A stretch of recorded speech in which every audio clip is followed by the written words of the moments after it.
Hey guys, this is Caleb with DSLR Video Shooter, and today we're going to talk about several different tricks I've figured out over the years when it comes to using a slate.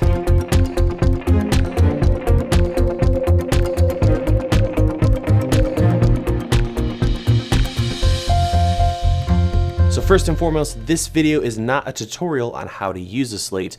There's a great video out there that I'll link to in the description that someone else has done, and it is amazing, so definitely check that out if you want to learn about how to use a slate and use it properly. So this video is just a bunch of random tricks that I've come up with over the last 6 years. So let's get on to the first one, and the first one is not to use the pen that comes with your slate, or any pen for that matter. Most of these cheap ones come with a dry erase marker. Even if you go out and buy a nice one, often the pens will dry out on you. Someone will forget to erase the slate, and then it's permanently written on your slate.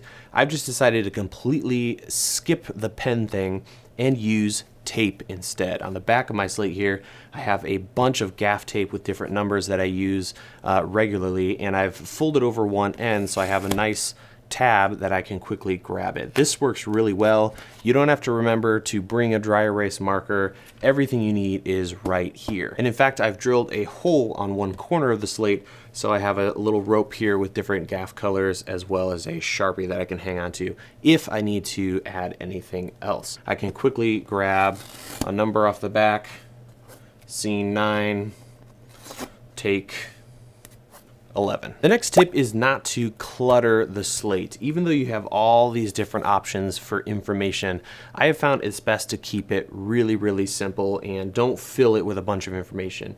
Often we don't need to know if it's a day or night shot. So even though we have all this, doesn't mean we have to use it. In fact, this is not how I usually have my slate set up. Usually I cover up all this information. That way it's really simple, and all I'm looking at mainly is what the production is and my scene and take. So most of the time, this is what my slate usually looks like. I just cover up everything but what I use personally, so that's gonna change for everyone. And then I'll use this extra space down here to actually tape on a gray card, which I know I'm going to use quite a bit. The next step is to figure out a system and keep it simple and stick with it. So don't come up with this elaborate system that you're going to halfway through a production abandon because it's too complicated, and that's going to really hurt you when you sit down to edit, or whoever your editor is, when there's all this information that changes halfway through your shoot. So figure out a system that works well, is simple, can be repeatable, and you can stay consistent with it. So for me, that's scene and take.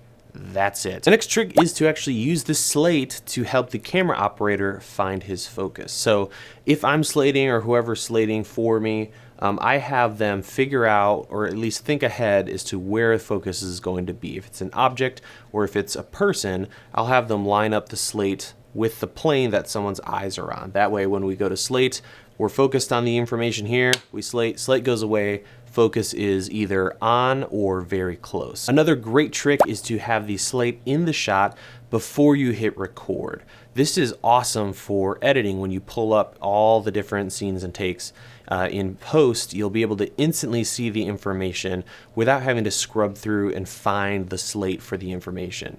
This is something I really try to do every time we use a slate, and it makes life so much easier in post. Another trick is if you forget to slate at the beginning of the shot, just keep rolling and bring the slate in at the end and slate then. It doesn't have to be at the beginning. It's preferred, but you can always slate at the end of a shot. The next trick is not to do this.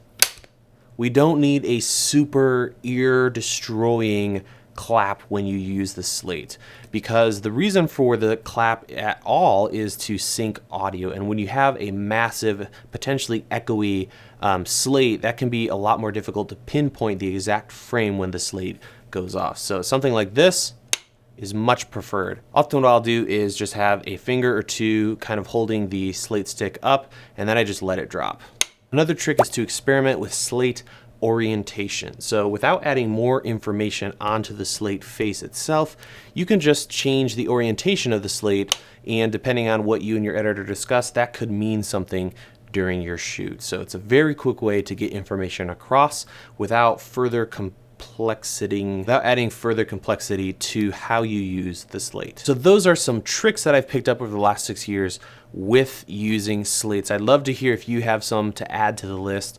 And again, check the video in the description where there's a link to a fantastic video on how to properly use a slate. I hope you've enjoyed this video. If you want to see more like it, please subscribe here to DSLR Video Shooter, hit that like button, and I will see you guys in the next video.